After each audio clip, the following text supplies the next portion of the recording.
In the end, rakyat sekarang pun dia dah peka. Dia dah tak macam dulu. Kalau zaman dulu tu mungkin kita boleh cakap lah, bila rakyat tak celik tentang politik, kita mungkin boleh cakap lah berkenaan dengan isu ni. Kalau cakap hanya letaknya calon berdasarkan muka tu adalah strategi satu, saya rasa sebenarnya tu adalah salah satu penghinaan untuk kebijaksanaan rakyat memilih. Orang Melayu ni dia sangat takut nak naik office saya. Dia datang nak minta tolong saya. Dia tu, YB, saya nak minta tolong isu kawasan. Saya cakap, kenapa baru sekarang? Tu saya takut YB, kalau orang nampak saya panjat pejabat DAP ni, nanti apa mentaliti orang akan cakap pada saya. Boleh YB namakan atau sebut satu nama pemimpin wanita Malaysia yang YB rasa layak menjadi Perdana Menteri satu hari nanti?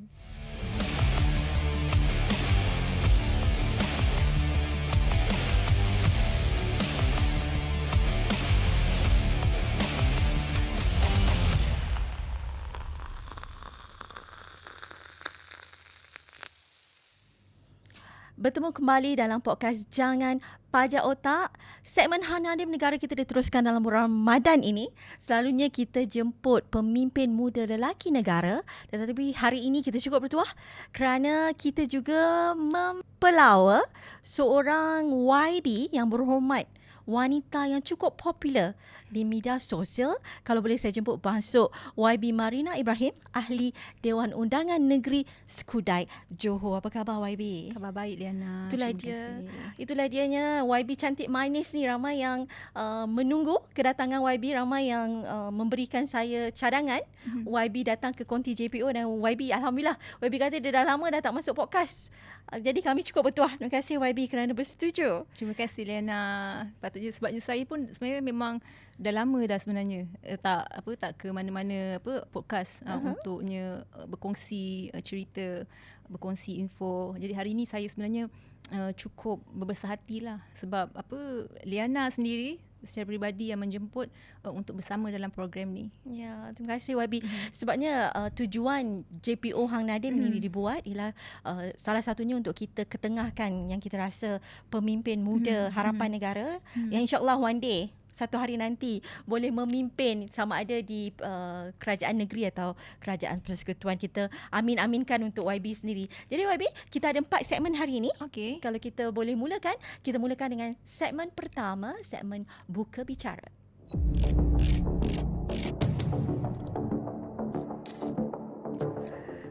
Baik, untuk segmen pertama ni YB, sebelum kita buka bicara, saya juga nak berterima kasih kepada penaja pakaian kita hari ini, pakaian raya kita. Kalau boleh zoom balik kepada YB juga, ya.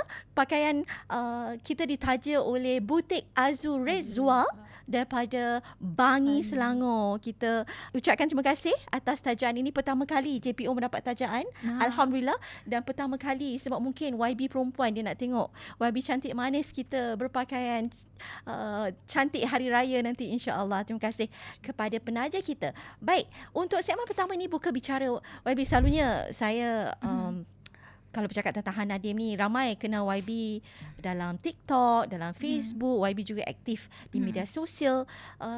Ya, kita tengok YB seorang yang betul-betul membumi, tolong masyarakat yang susah dan sebagainya. Tetapi banyak juga pertanyaan mengenai latar belakang YB sendiri. Kalau boleh YB ketengahkan kepada saya, kepada penonton yang nak mendengar hari ini, ramai peminat YB ni, saya percaya apa sisip latar belakang YB yang belum lagi diketahui umum. Silakan. Okey, terima kasih, Liana. Okey, sebenarnya saya ni, pertama sekali saya kenalkan diri saya, Marina binti Ibrahim. Saya adalah adun bagi kawasan Skudai, Johor. Background saya pernah bersekolah juga. Mungkin ramai tak tahu, saya pun pernah bersekolah untuk beberapa tahun di madrasah. Madrasah Arabiah Keluang. Okay. Kemudian saya melanjutkan pelajaran ke Politeknik. Dan kemudian degree saya juga dalam bidang tourism management. Dan sebenarnya ramai yang tanya, dia kata, Marina, kenapa you punya jalan kerja, cara kerja you lebih kepada macam NGO? Betul ke you ni adalah seorang ahli politik? Tapi sebenarnya memang dahulu sebelum saya ceburi bidang politik ni, saya sebenarnya banyak terlibat dengannya aktiviti-aktiviti kesukarelawan lah. Maksudnya saya dengannya rakan-rakan saya dekatnya, contohnya dekat Kulai, saya banyak buat aktiviti-aktiviti dekatnya bawah flat untuk kanak-kanak kawasan rumah flat. Kemudian mengajar kanak-kanak susah. Jadi untuknya macam projek-projek pakaian terpakai untuk kanak-kanak.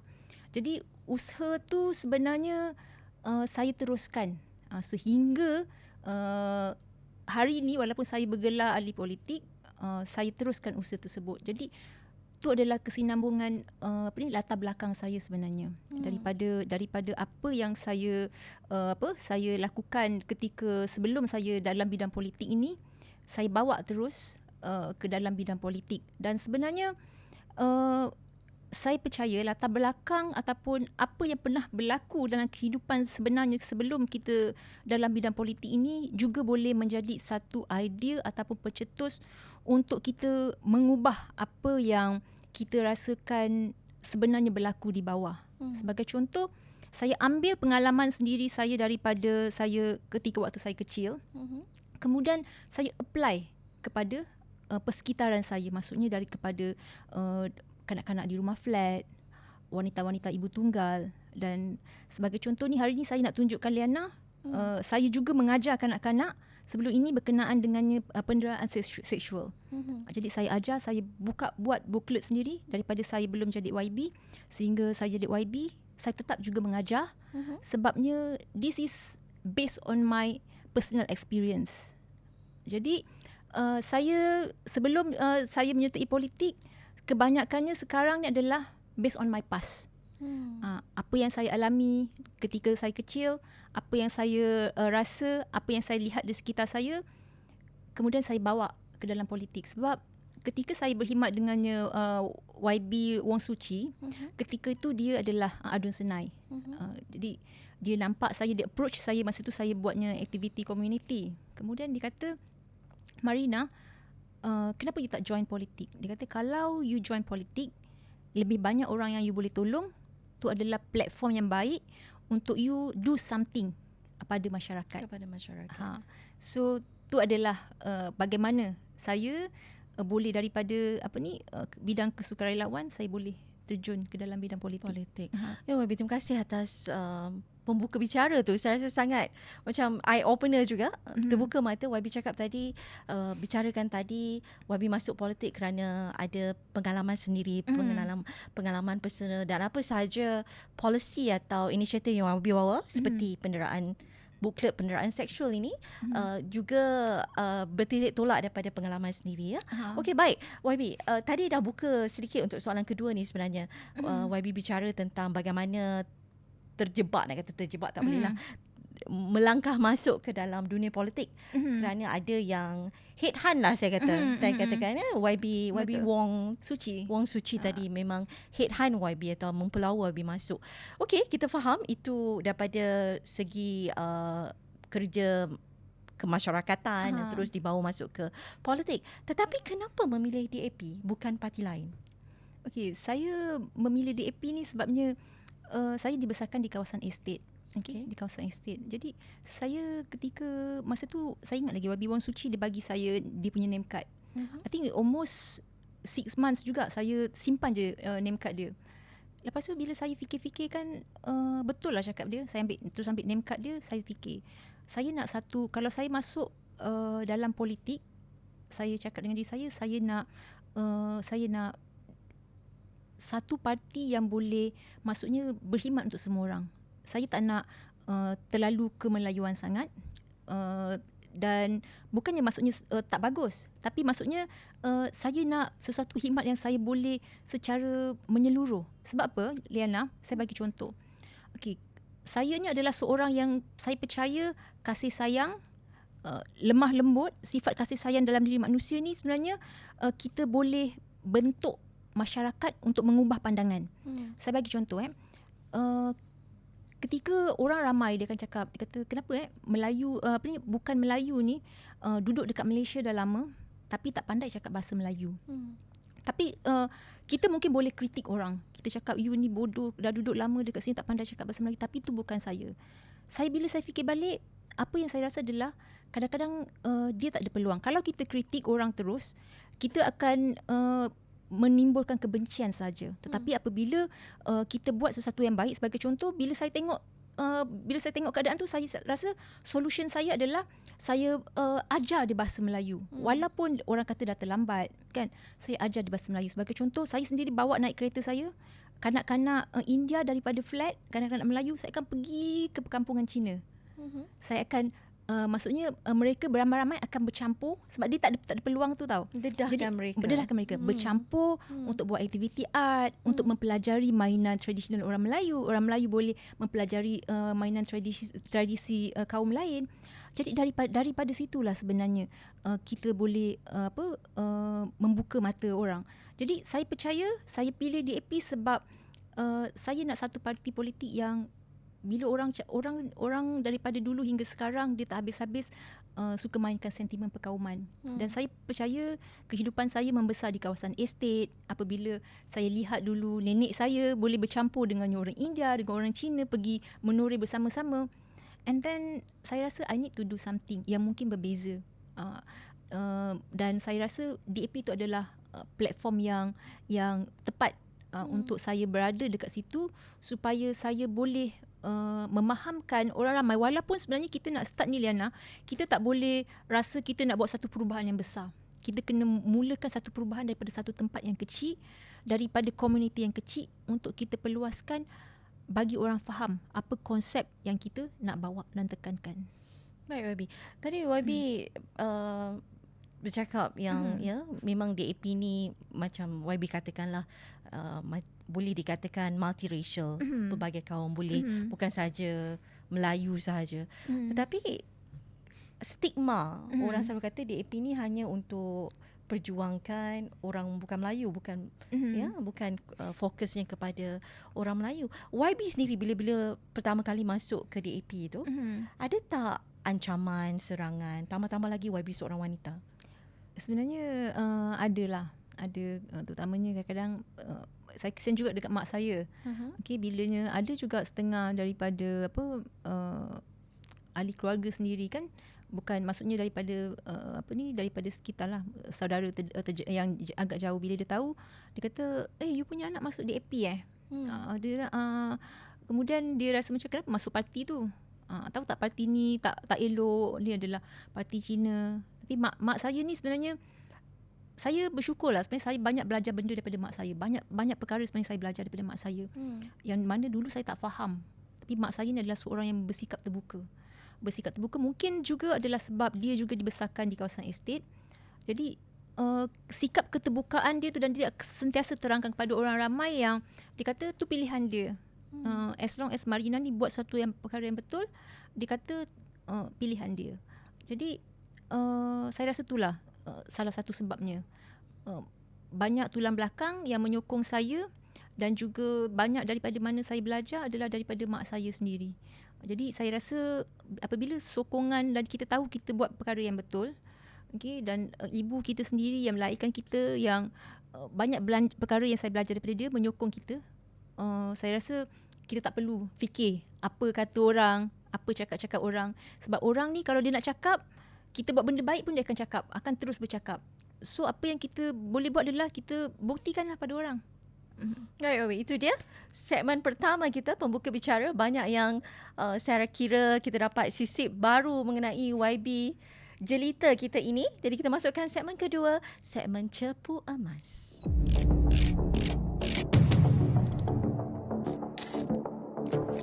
Segmen Cepu Emas ni selalu kita tanya soalan-soalan panas lah. Bukan untuk menguji, tapi saya rasa nak take up the best of you, out of you, dan orang makin kenal YB. Ada persepsi bahawa parti DAP menggunakan calon Melayu, menunggang lah, ini bahasa kasarnya, menunggang calon Melayu, khususnya wanita, dan wanita-wanita yang jelita dan cantik. Kita pernah ada dulu Diana Sofia bila bertanding di Teluk Intan, dan kita ada YB Rara, kita ada YB Marina Ibrahim sekarang. Kita nampak memang ada sepesin atau sebentuk wanita-wanita Melayu yang cantik untuk diketengahkan menjadi calon DAP. Jadi soalan saya, adakah ini strategi politik untuk menarik lebih ramai orang Melayu menyertai DAP, atau memang betul-betul berdasarkan merit? Sebenarnya saya rasa macam tak adil lah. macam mana rupa paras tu sebenarnya adalah mungkin package lain yang lain lah.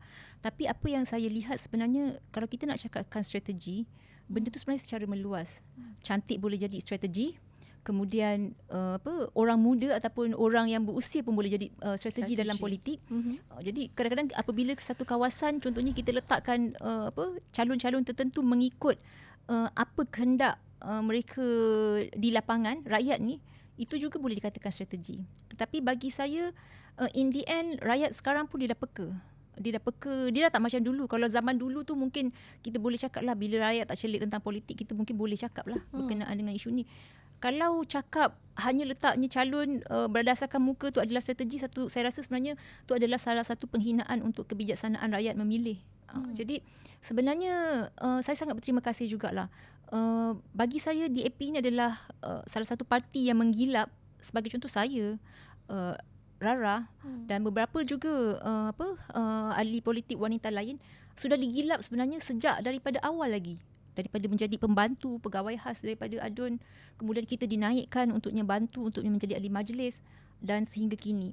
Jadi sebenarnya tak ada timbul soalan untuk menggunakan orang Melayu yang mempunyai kelebihan daripada paras rupa untuk dijadikan calon supayanya dapat meraih undi.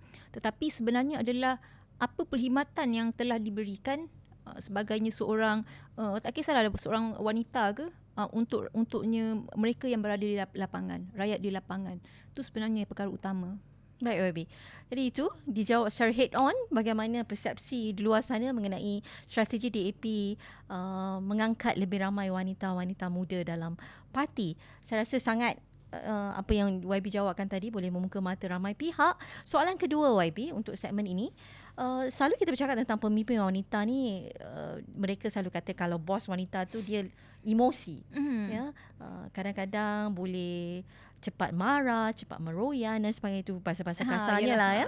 Tapi YB sendiri, kadang itu kita emosi itu juga boleh bukan saja marah, tapi kita empathy, kita kasih, kita sayang, kita kesihan juga, satu bentuk emosi yang sangat pada saya sangat powerful, sangat teguh impactnya dalam seorang pemimpin. Jadi pandangan YB sendiri, adakah betul emosi atau empathy itu akan merosakkan kepimpinan wanita di mata rakyat? Sebenarnya emosi ataupun empathy ni dia kena ada satu borderline dekat mana kita patut berhenti. Tu yang penting. Tapi penting atau tidak sebenarnya sangat penting. Empati tu sebenarnya sangat penting untuk apa? Untuk kita membina polisi. Untuknya kita melihat apa yang berada dekat lapangan, kesusahan rakyat ataupun apa keperluan rakyat, dan untuk kita angkatkan perkara itu menjadi polisi. Bayangkanlah hari ini kalaunya satu pemimpin wanita ke ataupun bukan wanita ke tidak mempunyai sikap empati. Tak ada sifat empati. Dia mungkin tak boleh menyelami apa perasaan ibu tunggal. Dia mungkin tidak boleh menyelami apa polisi yang terbaik untuknya anak-anak yang ibunya kehilangan ibu ketika COVID. Dia mungkin tidak boleh menyelami apa sebenarnya yang terbaik untuknya warga-warga kanak-kanak ataupun pelajar-pelajar kurang upaya. Sebab tu pentingnya empati dalam diri. Dan kalau tanyakan pada diri saya bagi contohlah. Saya ni mempunyai empati dan juga saya mempunyai kadang-kadang kekerasan yang saya rasa saya tak ada simpati. Kadang-kadang ada dalam satu tahap macam gitu. Contohnya bagaimana? Okay, saya bagi contoh, ada satu kes seorang kita jumpa seorang satu keluarga lah.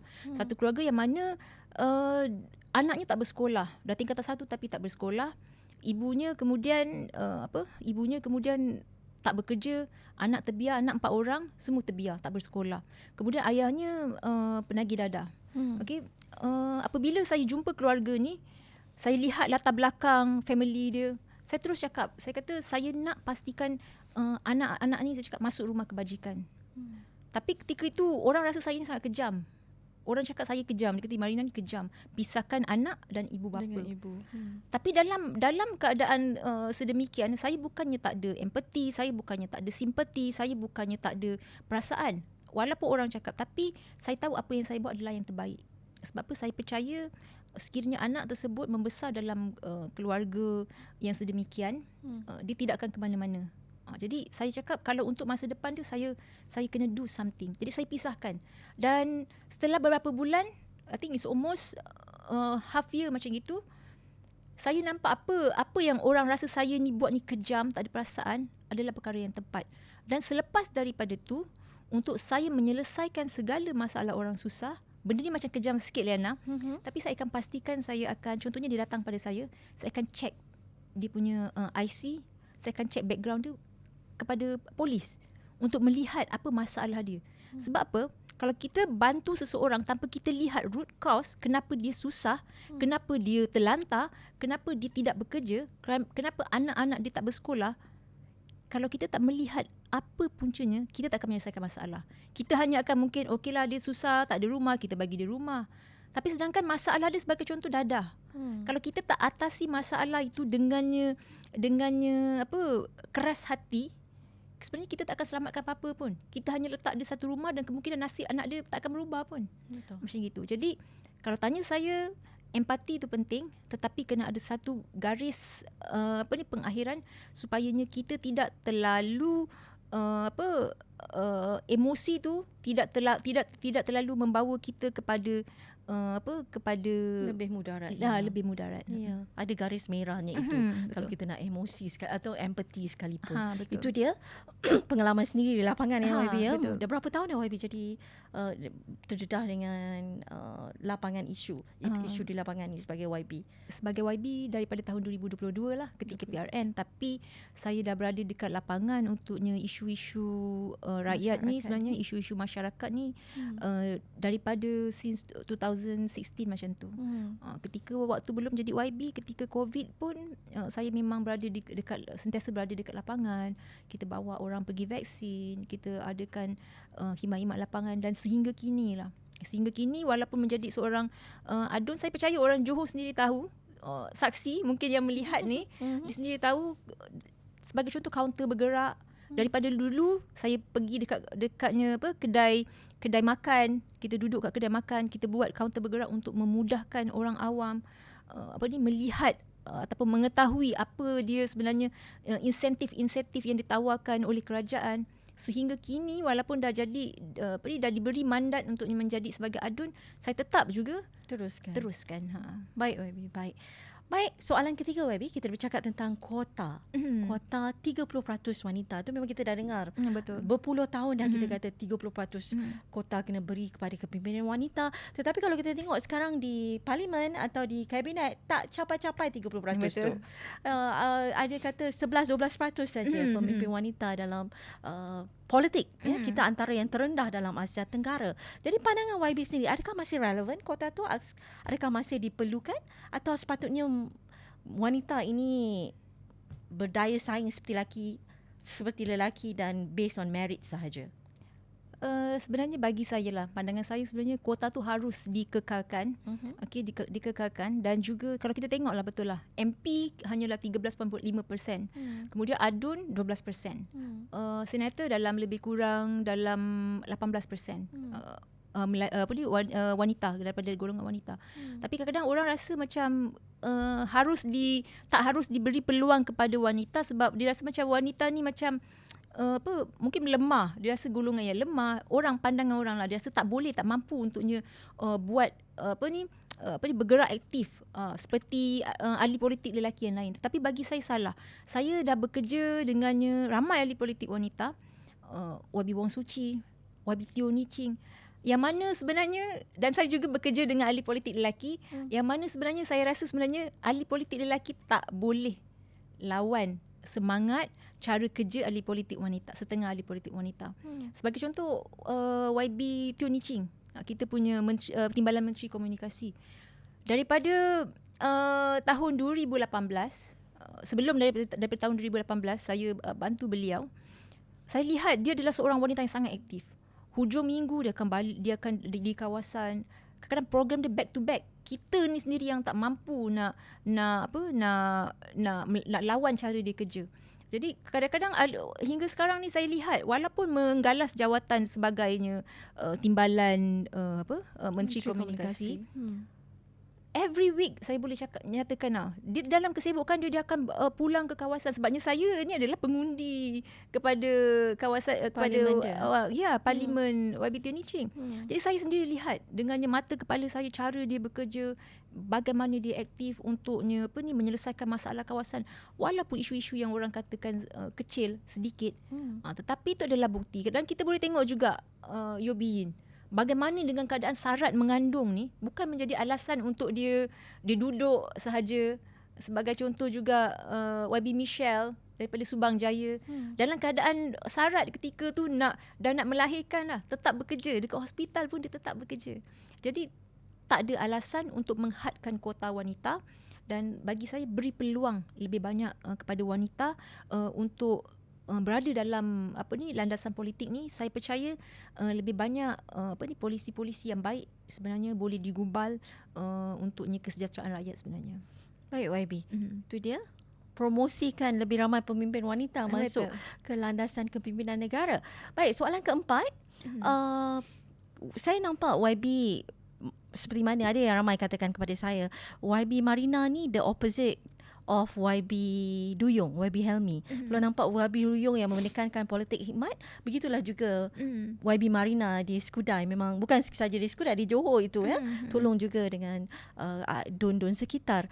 Memang menekankan politik hikmat. Jadi YB, kita nak tanyalah, kalau YB, yelah, persepsi sekarang orang main persepsi kata orang yang masuk DAP tu baruah, itu kata-kata biasa yang didengar macam menjadi digunakan dan sebagainya. Itu biasalah, persepsi itu dibuat.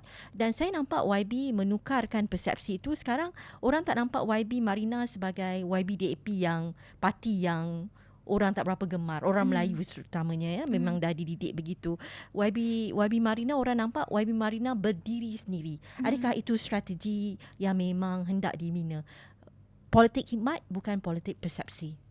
Dia sebenarnya politik hikmat ni sebenarnya saya rasa sebenarnya kita punya rakyat ni dia dah lebih celik. Jadi dia sendiri tahu, dan saya pun apabila rakyat celik ni sebenarnya dia sendiri pandai untuk memilih mana adun ataupun YB, ahli parlimen ke YB lah, kawasan-kawasan yang dapat memberikan khidmat kepada rakyat. Kalau dulu mungkinlah politik kepartian dia akan pilih berdasarkan parti. Tetapi sekarang ni rakyat ni apabila dia celik, dia lebih suka kepada mana-mana pemimpin yang dirasakan boleh buatnya kerja dekat kawasan. Dan saya suka nyatakan bahawa kalau kita nak capai satu perubahan tu bukannya dalam masa yang singkat, dalam masa yang dekat. Tapi saya selalu nyatakan, kalau orang cakap ni baruah, ni macam buang, kan saya selalu cakap macam tu kan. Jadi saya cakap cuba daripada saya jadi ahli majlis dulu sehingga sekarang, bagi tahu saya kalau ada mana-mana orang Melayu yang pernah saya hianat, mana-mana orang Melayu yang pernah saya diketepikan dan saya mengangkat bangsa lain. Saya cakap tak pernah. Dulu saya pernah cabar diri saya, Liana, masa tu ketika saya jadi ahli majlis, zon yang saya pilih adalah zon kawasan Melayu. Okay? Ketika itu apabila saya suka cabar diri, bila permulaan saya nak berkhidmat kepada sebagai ahli majlis tu, apabila saya buat program, tak ada orang pun. Saya punya AJK sendiri je datang. Okay. Sebab apa? Masa tu orang masih lagi percaya politik kepartian. Orang tak suka DAP. Macam ni Marina perempuan DAP tak nak lah. Tapi apabila saya buatnya pejabat bergerak, kaunter bergerak dekat kedai-kedai burger, kat mana-mana kawasan perumahan, orang daripada kosong orang yang datang program saya sehinggalah ramai orang, sehingga mencecah 200 orang datang ke program saya. Dia baru faham. Kemudian saya bagi contoh di kawasan Skudai, ada satu isu dekatnya Lorong Aris. Okay. Apabila orang Melayu ni dia sangat takut nak naik ofis saya. Okay. Dia datang nak minta tolong saya.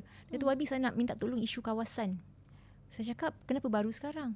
Saya takut YB kalau orang nampak saya pejabat DAP ni, nanti apa mentaliti orang akan cakap pada saya. Sampai saya ni macam tu sekali ya? Saya cakap dengan dia, saya tak pernah Mungkin kalau ada orang dekat luar sana, pernah tak boleh menjawab lah. Pernah ke tidak orang yang datang ke pejabat kami untuk meminta sebarang pertolongan? Pernah tak saya cakap, nak minta pertolongan, you parti mana? You undi siapa? Saya tak pernah. Dan saya tak berminat untuk ambil tahu parti mana yang you sokong. Malahan 2 staf wanita saya tak pernah cakap dengan dia, you kena masuk parti. Saya tak pernah suruh dia. Jadi saya percaya politik khidmat tu sebenarnya yang mencelikkan rakyat untuk memilih siapa pemimpin yang dirasakan boleh memimpin. Dan tu saya rasa penting. Saya rasa tu adalah kesedaran yang penting. Sebagaimana orang melihat YB Helmi di kawasan Duyung untuk memberikan khidmat, saya percaya, saya harap juga benda ni juga akan di kawasan-kawasan lain. Maksudnya sebabnya akhirnya keuntungannya bukannya pada YB itu sendiri, kepada rakyat. Kepada rakyat. Betul. Saya rasa ramai yang berbesar hati sekarang kerana ada anjakan paradigma tu, paradigm shift. Orang tengok bukan saja politik sentimen, politik persepsi, sekarang lebih orang fokus kepada politik khidmat. Dan ini antara YB seperti YB Duyung, YB Skudai ni yang memang membawa naratif tersebut atau inisiatif tersebut. Baik, untuk soalan seterusnya ini kita bercakap tentang politik pula. Tadi kita bercakap tentang dasar dan polisi inisiatif. Kita nak bercakap tentang politik. Pertama kali saya baca YB ialah ketika YB ada sedikit exchange of words dengan MB Johor sekarang. Dulu sebelum jadi MB lah. Dulu masa DAP dengan UMNO seteru di Johor kan. Sekarang dah jadi kawan ya. Jadi saya nak tanya YB lah, kerjasama PHBN, Kerajaan Perpaduan di Johor, adakah ini satu perkara yang matang dibuat secara dasar atau hanya sekadar keperluan politik? Sebenarnya Liana, ramai sebenarnya yang tak tahu, termasuk mungkin mereka dekat luar sana. Ramai yang selalu dicakap, dia kata Johor ni adalah kerajaan perpaduan. Tapi sebenarnya tak. Johor bukan kerajaan perpaduan. Sebagai contoh, kita tak ada ketua kampung di kalangan PH, kita tak ada ahli majlis di kalangan PH, kita tak ada juga ketua masyarakat di kalangan Pakatan Harapan. Tetapi kerajaan, kita kena menghormati keputusan rakyat yang telah memberikan mandat sepenuhnya kepada Barisan Nasional untuk memenangi PRN Johor sebelum ini. Tapi yang paling penting sebenarnya kerjasama ataupun apa yang diberikan oleh kerajaan Barisan Nasional kepada kita sebagai pengimbang sebenarnya amatlah cukup baik. Yang mana dalam mesyuarat, sebagai contoh JTPD, MTD, mesyuarat kerajaan negeri, kita pengimbang ni dianggap seperti kawan. Seperti kawan untuk menyumbangkan idea, membantu dalam kebolehkelaksanaan segala polisi di negeri Johor itu sendiri. Kita tidak dipinggirkan. Malahan kalau Liana nak tahu, ketika sebelum Menteri Besar sebelum ini, Datuk Hasni, dia sendiri merupakan Menteri Besar yang memberi peruntukan sama adil. Dia yang memulakan peruntukan sama adil untuk kepada setiap adun, termasuk adun pembangkang ketika itu di negeri Johor. Dan diteruskan sekarang ni dengannya kepimpinan Datuk Onn Hafiz, yang mana sebenarnya saya rasa sangat baik, memberikan peluang kepada bukan saja kepada YB ataupun adun kerajaan, tetapi kepada kita juga daripada pengimbang untuk sama-sama merangka dasar dan polisi bagi kepentingan rakyat Johor itu sendiri. Jadi pengimbang tu macam lebih kurang pembangkang lah YB, is it? Tak juga. Dia tak juga. Pengimbang ni dia konsep dia lebih mesra. Lebih mesra. Ya, lebih mesra. Itu yang diajarkan di Johor. Dan Johor sekarang kita nampak ialah banyak perubahan. Dan saya rasakan ramai orang muda, pemimpin muda di Johor. Kita ada MB di situ dan kebanyakan ADON dan Exco juga. Combination, tapi banyak diberi peluang orang-orang muda untuk memimpin. Dan kita harap untuk PRU16 nanti lebih ramai orang muda. Yang Hang Nadim Negara juga diberi peluang tersebut. Baik YB, soalan terakhir untuk segmen ini. Kita nak bercakap tentang kerajaan perpaduan di peringkat persekutuan. Tadi kita cakap pasal Johor. Ramai kata, ya, betul ke kerajaan perpaduan ni betul-betul berfungsi? Betul-betul ke ada prestasi dia baik? Sebagai adun di peringkat negeri, apakah YB rasakan pencapaian terbaik kerajaan perpaduan yang betul-betul dirasai di peringkat adun sendiri? Okey, kalau kita lihat sendiri Eliana, this one daripada peringkat negeri sendiri, apa yang kita lihat, benda ni mustahil terjadi kalau tak ada campur tangan ataupun tiada usaha daripada peringkat federal juga. Sebagai contoh, kita berbanggalah sebagai orang Johor dan juga YB kawasan Johor, saya sendiri berbangga melihat kerancakan ekonomi di negeri Johor itu sendiri dengan di bawah pimpinan YB Dato' On Hafiz. Begitu juga dengannya bantuan yang paling penting daripada persekutuan, sebagai contoh untuk merancangkan JSSEZ yang mana adalah Johor Singapore Special Economic Zone, kemudian RTS dan juga pelebaran lebuh raya utara selatan. Dan ini sebenarnya kalau tak ada kerjasama yang erat daripada persekutuan, ianya mungkin sukar untuk direalisasikan. Tetapi nikmat ini yang kita dapat pada hari ini adalah dengan satu cara kerja yang baik daripada persekutuan dan juga daripada kerajaan negeri sendiri. Walaupun kerajaan negeri itu sendiri bukannya kerajaan perpaduan, tapi ada hubungan yang erat, akhirnya memberi manfaat kepada rakyat. Dan manfaat ini juga dapat diterjemahkan dengan nilai ekonomi yang mana Johor mendahului daripada negeri-negeri lain. Dan akhirnya kerancakan ekonomi, kepesatan itu dipulangkan kembali kepada rakyat Johor dengan pelbagai program-program kebajikan seperti bantuan kasih Johor, sepertinya bantuan rumah untuknya orang Johor. Ini adalah hasil apa yang kita nampak. Dan ini baru dalam satu penggal daripada 2022 sehingga kini. Dan saya percaya kalau perpaduan ini dirancangkan lagi, terus memikirkan nasib rakyat itu, meletakkan kepentingan rakyat itu dan pembangunan negeri itu sendiri, akhirnya pembangunan negara itu pada satu tahap yang penting, saya rasa kita boleh pergi jauh.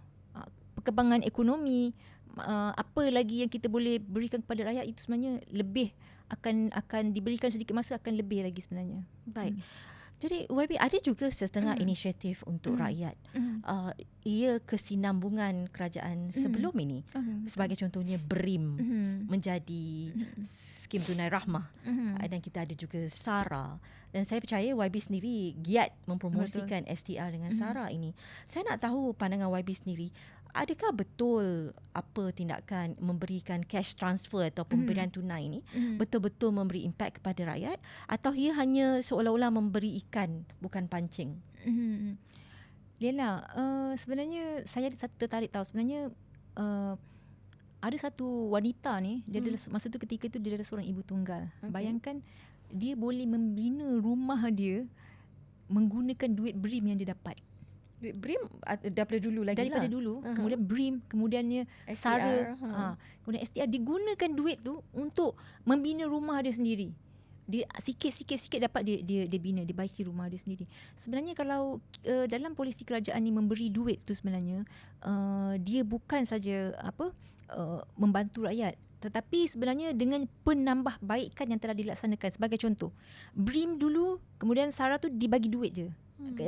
STR sebelum ni kemudian dibagi sumber keuangan saja. Tetapi kini kita tak boleh anggap satu perkara itu akan terus jadi dalam keadaan cantik, tetapi ianya ditambah baikkan dari semasa ke masa, dan akhirnya kita tengok dianya menjadi dia menjadinya SARA, kemudian dapat masukkan duit every month dapat RM100 di dalam IC untuk berbelanja runcit. Daripada dulu orang marah, orang kata kenapa ni My Kasih ni hanya boleh digunakan untuk barang-barang kering, tapi ditambah baik untuk beli barang-barang basah juga. Sebenarnya daripada hanya sumber keuangan yang diberikan untuk membantu, akhirnya ditransfer pula ke dalam bentuk barangan tertentu untuk kelangsungan hidup. Sebenarnya ini adalah satu kaedah ataupun cara yang sangat membantu rakyat. Tetapi cuma saya suka selalu ingatkan yang untuk mendapat ataupun mencapai sesuatu apa yang rakyat inginkan, dia tak mengambil dalam satu langkah yang sekejap, Liana.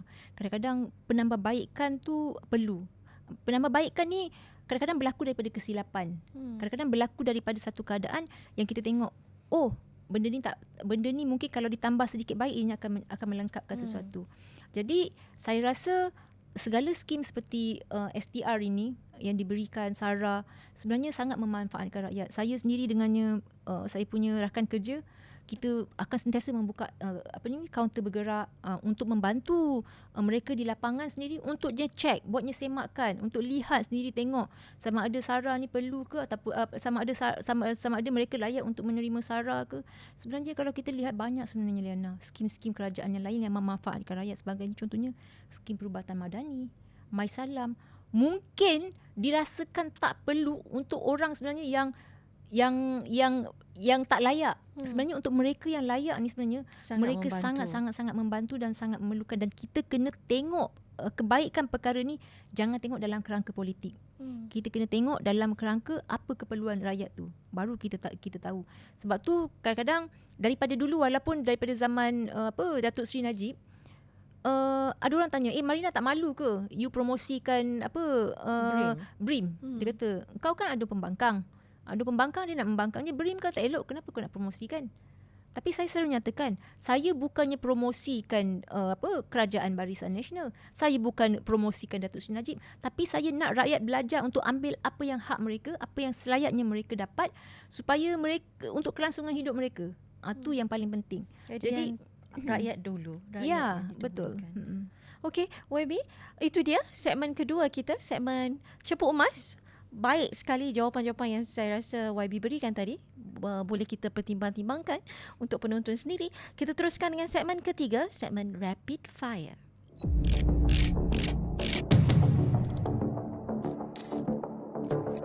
Okay, YB, segmen Rapid Fire ni seperti biasa, dia macam Cepu Emas tapi pendek-pendek soalannya, dan jawapannya pun pendek-pendek. Saya dah cuba ni dengan pelbagai Hang Nadim kita sebelum ini, sebagai contohnya YB Syaril, YB Helmi, YB Howard, sebagainya, dan mereka, kita dapat banyak buah fikiran mereka mengenai isu-isu semasa.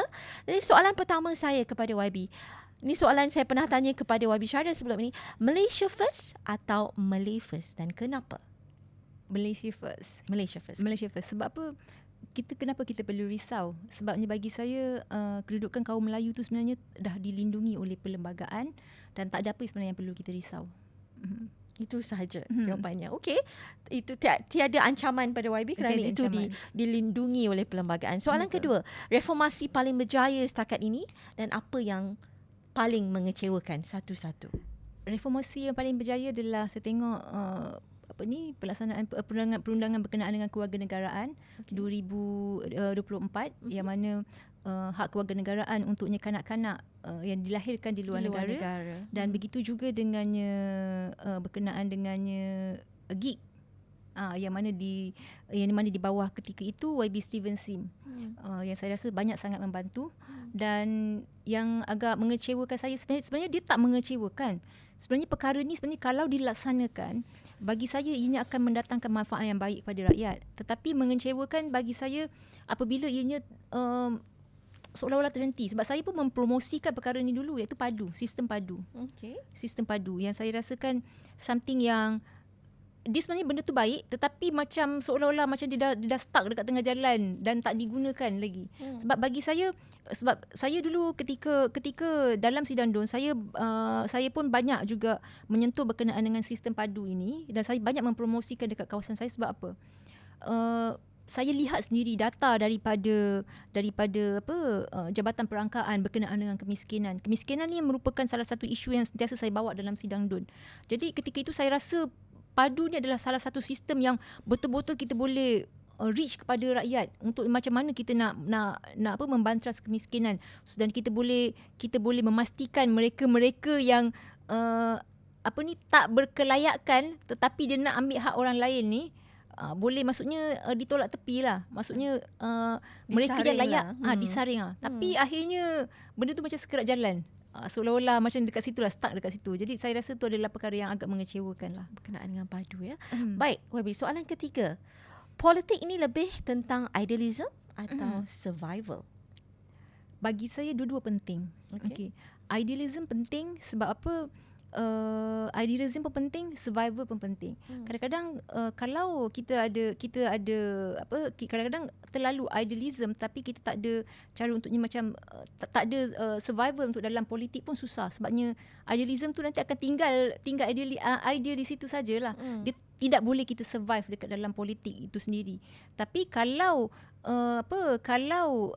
kita hanya mementingkan survival dalam politik, kadang-kadang kita tend to menjadi ahli politik yang opportunist. Kita tend to untuk menjadi ahli politik yang yang suka memainkan sentimen ataupun isu-isu tertentu hanya semata-mata untuk kita kekal berkuasa ataupun kekalkan untuknya kelangsungan parti kita, hingganya kita mengabaikan apa sebenarnya yang keperluan rakyat. Baik, YB, itu dia. Soalan keempat dalam soalan rapid fire ini, wanita dalam politik perlu jadi lelaki untuk survive? Tak perlu, sebab saya rasa wanita tu dah cukup hebat dah, kadang-kadang melebihi lelaki.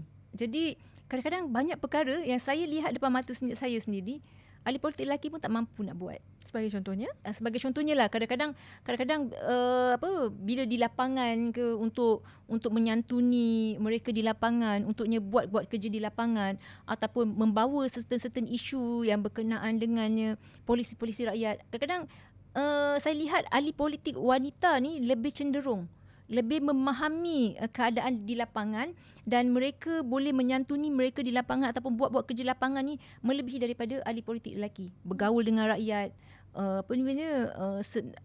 sentiasa ada masa di lapangan. Kadang-kadang orang cakap ahli politik wanita ni sebagai seorang ibu, mungkin dia pun akan sibuk dengan tugasan dia sebagai ibu, tapi tak. Sebenarnya dia boleh pegang dua-dua sekali. Jadi tak ada masalah. Dan saya percaya kalaunya tak semua ahli politik lelaki pun boleh lakukan sebagaimana yang ahli politik wanita lakukan. Multitasking itu ya. betul. Keluarga dan juga masyarakat tu boleh diimbangi sekali. Baik, soalan terakhir untuk segmen ini. Boleh YB namakan atau sebut satu nama pemimpin wanita Malaysia yang YB rasa layak menjadi Perdana Menteri satu hari nanti? Ini satu soalan yang saya rasa agak ni jugalah, agak sukar lah. Tapi satu susuk yang saya rasa sesuai lah untuk menjadi, yang saya rasakan sesuai untuk menjadi Perdana Menteri wanita mungkin pertama satu hari nanti. Saya punya pandangan ni Liana, based on bukan saja apa saja polisi dan cara kerja ahli politik ini, tetapi daripada segi cara dia ke hadapan untuk membawa satu isu, ketegasan dia, saya rasa sebenarnya adalah Datuk Azalina Othman. Sebabnya untuk menjadi pemimpin, kalau menjadi YB tu mungkin tugasannya dia tidak seberat untuk menjadi Perdana Menteri. Menjadi Perdana Menteri ni merupakan seorang yang yang boleh membuat keputusan yang firm, yang keputusan yang tepat dengan cara pemikiran dia. Dan saya rasa untuk masa sekarang ni, saya rasa Azalina Othman adalah orang yang sebenarnya, Datuk Azalina Othman adalah orang yang saya rasa boleh dinamakan sebagai Perdana Menteri. Saya tanya soalan yang sama kepada kebanyakan Han Nadim kita sebelum ni, pemimpin Han Nadim, ramai menamakan Khairy Jamaluddin. Ini pertama kali kita ada seorang pemimpin muda wanita menamakan PM wanita pertama Malaysia, insyaAllah. Datuk Seri Azalina Othman. She's doing a good job, saya rasa, daripada segi reformasi undang-undang dan institusi, dan juga keupayaan beliau menjawab soalan-soalan di Parlimen itu, saya rasa dengan fakta, data, dan tidak ada sentimen, tidak ada persepsi, tidak ada emosi, itu kita pandang tinggi. Itu dia tadi segmen Rapid Fire daripada YB Marina kita, pandangan buah fikir dia saya rasa sangat menarik. Kita pergi ke segmen keempat, segmen inspirasi.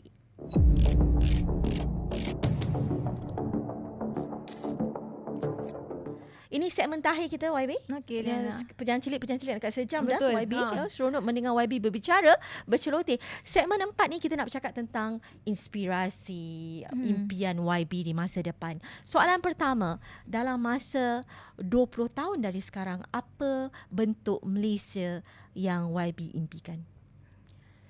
Sebenarnya Liana, sejak saya, macam saya nyatakan tadi, sejak saya masuk dalam parti ni, saya impikan satu, maksudnya Malaysia yang kita dah tak macam sekarang dah. Maksudnya kita tak nak ada satu persepsi jahat terhadap semua kaum. Saya harapkan pada mungkin 20 tahun akan datang ni, kita dekat Malaysia ni dapat membentuk satu masyarakat, satu komuniti, satu negara yang, kalau hari ini memang betul kita cakap berbilang kaum, tetapi kalau setakat berbilang kaum tetapi tidak diterjemahkan dengan semangat kebersamaan dengan semangat cinta antara satu sama lain, tu sebenarnya pun tak guna. Jadi saya harap pada 20 tahun akan datang ni kita dapat mencapai satu negara yang kita menghargai kepelbagaian kaum di negara kita. Kita boleh saling lebih menghormati, bukan hanya atas dasar, atas nama saja, tetapi betul-betul berlaku. Dan saya rasa untuk mencapai ni sebenarnya, Liana, saya rasa saya kena cakap ni, mungkin ada yang tak setuju. Untuk mencapai perkara ni sebenarnya perlu kesungguhan politik. Perlu kesungguhan politik, dan ahli politik kena mengajar perkara yang betul kepada rakyat. Supaya, sebagai contoh, kalau benda tu salah, yes, you kena cakap benda tu salah. Bukannya hanya sebab undi, bukannya hanya sebab kepada kita nak menangkan parti ataupun kaum tertentu. Benda yang salah pun kita cakap betul. Kadang-kadang kemudaratan yang saya lihat beberapa ketika ni sebenarnya adalah hasil daripada tangan setengah ahli politik itu sendiri, Liana. Maksudnya demi untuk mencapai undi, demi untuk mencapai sokongan, dia akan memejamkan mata untuk satu perkara yang perkara itu sebenarnya betul tetapi dinafikan. Sebenarnya saya suka nak sentuh satu isu sebagai contoh, ketika menjadi pembangkang dulu kan. Kadang-kadang memang betul lah, ketika menjadi pembangkang dulu, apabila contohnya orang buat penyambungan haram, hanya sebab benda tu dah memang betul-betul salah, tetapi hanya kita rasa kita nak bawa isu, kita minta walaupun salah di bawah akta, salah di bawah undang-undang, kita cakap benda tu betul. Kita nak PBT atau sebagainya bertoleransi kepada mereka yang sedang melakukan kesalahan.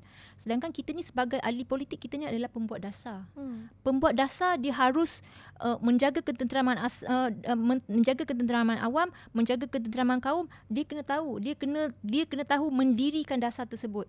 Dia kena tahu berpegang kepada dasar tersebut. Sebab polisi dan dasar ni bukannya dibuat secara suka-suka. Hari ni buat, esok kita boleh tolak tepi ke, boleh tukar ke. Jadi sebenarnya untuk membina, mencapai dalam satu negara yang betul-betul majmuk, betul-betul bukan setakat daripada kata-kata, yang betul-betul kita ada kesefahaman kaum, tu sebenarnya bermula daripada ahli politik itu sendiri.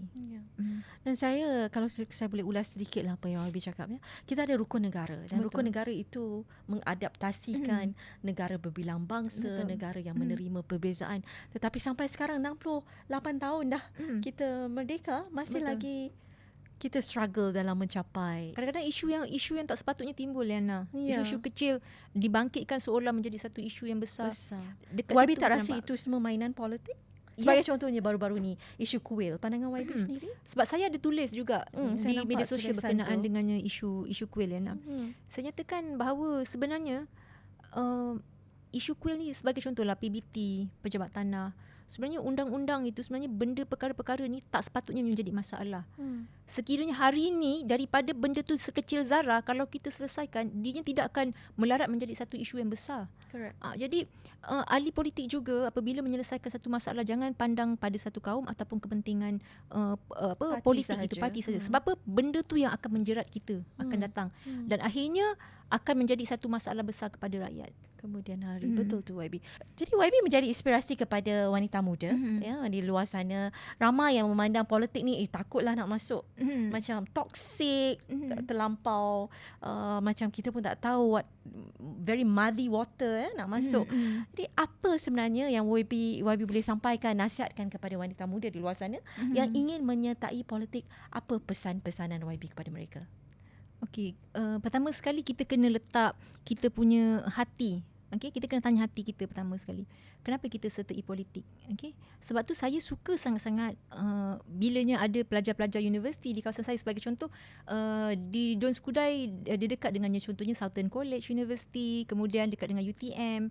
Jadi kadang-kadang pelajar universiti ni, saya selalu nyatakan, you nak jadi pemimpin akan datang, ataupun ada bercita-cita nak jadi ahli politik, perkara utama yang perlu you tahu sebenarnya adalah menyelami hati masyarakat. Saya welcome mereka ni untuk join segala aktiviti kemasyarakatan.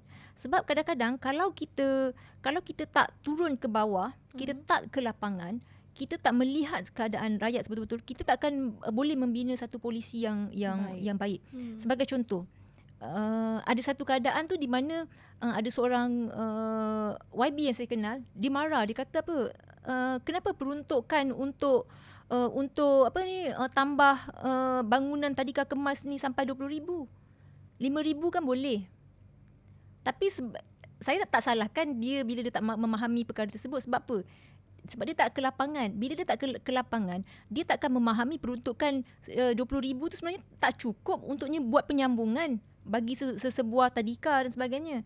Jadi sebab tu bila kita turun ke lapangan, maksudnya daripada pelajar lagi yang bercita-cita, wanita muda ni, pelajar yang bercita-cita nak jadi pemimpin, dia kena belajar turun ke lapangan, menyelami masalah dekat lapangan, menyelami contohnya masalah ibu tunggal, masalah kekeluargaan, supaya dia akan dapat satu gambaran. Esok lusa kalau aku menjadi seorang pemimpin, apa yang isu yang aku nak bawa. Jadi apabila isu-isu tersebut ataupun polisi-polisi tersebut dibentangkan di dewan kelak ataupun dia baca ke sebagainya, dia dapat satu gambaran dan dia boleh memberi satu feedback yang baik untuknya kemaslahatan dan juga untuknya masyarakat tu sendiri sebenarnya. Itu dia pesan-pesan YB. Soalan terakhir YB, ini soalan cepu emas je last sekali. Okay. Apa cita-cita YB dalam politik? Adakah nak menjadi menteri, nak menjadi menteri besar? Mana tahu ada cita-cita nak jadi Perdana Menteri sekalipun. Apa cita-cita YB dalam politik selepas ini? Saya sebenarnya Liana, saya cuma harap saya boleh terus berkhidmat dan saya banyak perkara yang sebenarnya yang belum saya selesaikan lagi lah, terutamanya isu yang saya selalu bawa dekatnya kawasan saya ataupun kawasan Johor adalah berkenaan dengan kebajikan orang asli, dan saya sentiasa bawa isu-isu kemiskinan. Sebab apa? Saya cuma berharaplah satu hari nanti saya bersama dengannya mana-mana kerajaan dekat negeri Johor, kita sama-sama boleh do something untuk betul-betul membantras kemiskinan ini. Sebab saya lihat sendiri data yang ada sekarang ni, kadang saya sendiri geleng kepala. Sebab apa? Data yang ada tu bagi saya tak tepat pun. Bukan saja tak tepat, malahan tidak menggambarkan apa situasi yang sebenar di lapangan. Dan tapi saya pun tak menyalahkan mereka yang mendapat data tersebut, tapi sebab apa mungkin ada kekangan-kekangan tertentu untuk mendapatkan data siapa yang betul miskin di lapangan. Sebagai contoh dekat kawasan Dun Skudai, pengundi dia adalah lebih daripada 130,000 orang. Okay. Dan contohnya orang miskin dekatnya kawasan situ sebelum ini tak sampai 100 orang. So saya rasa benda tu dengannya keadaan dekat lapangan ni, saya rasa macam benda yang tak tally tau. Tak match. Jadi bila tak match, data yang tak match, sukar untuk kita buat satu program yang bagaimana untuk membantu mereka yang betul-betul susah ini untuk keluar daripada garisan kemiskinan.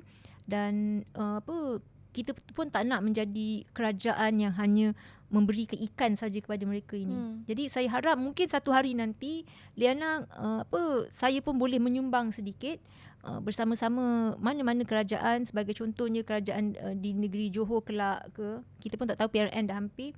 Saya nak menyumbangkan sesuatu supaya saya boleh memberi manfaat lah kepada semua rakyat negeri Johor. Itu dia hadirin hadirat, tuan-tuan puan-puan, YB Marina kita, Adun Skudai. Kalau boleh saya nak rumus sedikit, saya rasa YB Marina ni memang betul-betul dekat hatinya dengan rakyat. Saya tanya soalan macam mana pun, at the end of the day, contoh-contoh yang diberi ialah contoh permasalahan rakyat yang beliau mengalami sendiri. Dan kita tahu hati nuraninya memang membumi sekali, ya, kalau boleh saya kupaskan begitu, membumi sekali, dan apa saja niat dan inisiatif yang dibuat hanya untuk permudahkan atau membuatkan rakyat lebih senang. Itu dia Hanadim kita minggu ini. Saya rasa sangat besar hati kita jumpa seorang Hanadim wanita yang betul-betul dekat dengan rakyat, yang memang ada wawasan kawasannya dan juga untuk negerinya. Kita doakan YB Marina terus maju jaya dalam dunia politik negara dan negeri, insya-Allah. Mana tahu ya menjadi esko ke, jadi menteri besar pertama Johor ke. Adakah menteri besar pertama Johor wanita sebelum ni? Tak pernah lagi, mana tahu ya. Insya-Allah kita doakan. Doa yang sama juga saya beri kepada YB Duyung. Terima kasih sekali lagi YB Marina. Ada pesanan-pesanan terakhir kepada siapa-siapa? Pesanan saya terakhir, saya nak ambil kesempatan ini, okey. Dan kebetulan ni saya nak nyatakan kepada orang-orang Skudai ataupun sekitar Johor.